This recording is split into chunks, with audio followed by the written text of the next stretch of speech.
The call came on a Tuesday morning, a flat voice, bureaucratic. "This is Blackstone Correctional Facility. We have your father scheduled for his final meal. He has requested you on his last day." I almost laughed. My father died in a car crash when I was 10. The silence on the other end dragged. Then the warden spoke again. "The man here says differently. Please come." The world tilted. My throat tightened. Hours later, I was driving through endless miles of highway, the gray sky pressing down. My hands clenched the wheel, knuckles white. 1,000 memories surged, ashes in an urn, my mother's trembling hands, a grave I had visited for years. When they finally led me through the prison, my breath slowed. The corridors smelled of metal and disinfectant. And then, glass. On the other side sat a man in an orange jumpsuit. He lifted his head. His eyes were mine, older, harder. My blood ran cold. He smiled faintly. "You grew up well." I stared. Words wouldn't come. He leaned forward. "Your mother told you I was dead, but she lied. She buried me alive in stories because the truth would have destroyed her and you." The ground shifted under me.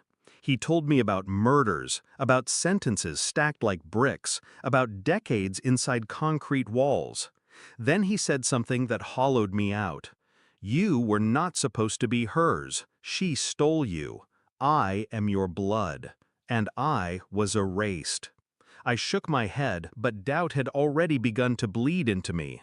My mother's silences, her aversion to photographs, the way she avoided questions about my father, shutting them down with brittle smiles.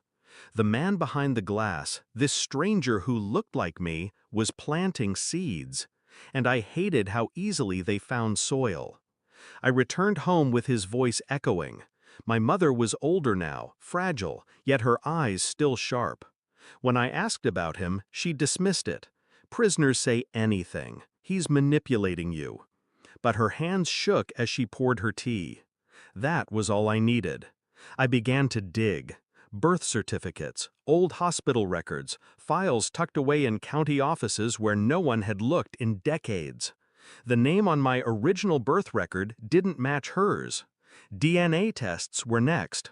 I sent my own swab to a private lab, then another, taken from her. She never noticed. Nights became endless.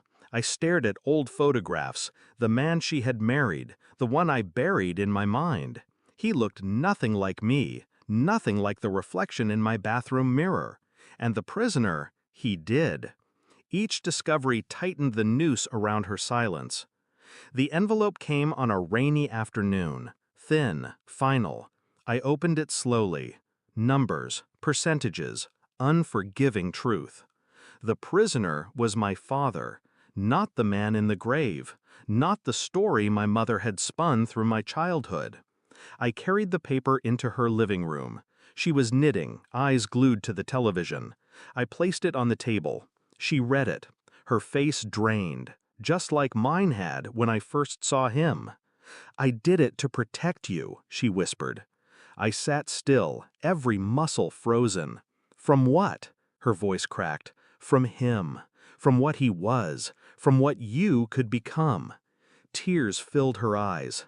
I felt nothing. The silence between us weighed more than the truth. The next day I returned to the prison. He waited for me. Hope flickered in his eyes when I sat.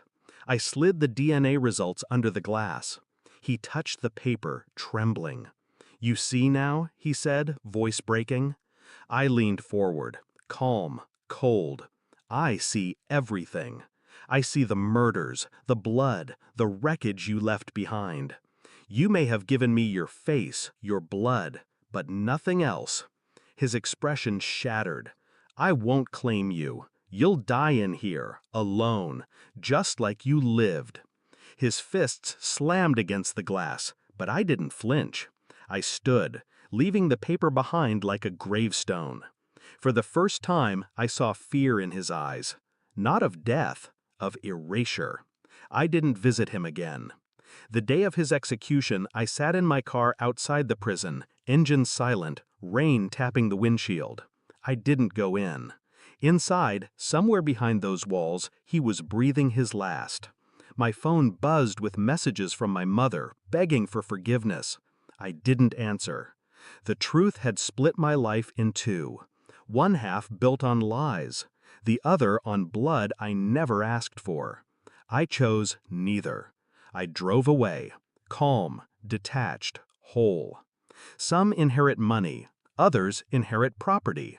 I inherited silence, and silence is the only legacy I will keep. Thanks for watching. Don't forget to like, share, and comment. Subscribe now to Cheating Stories Insight World for more amazing stories.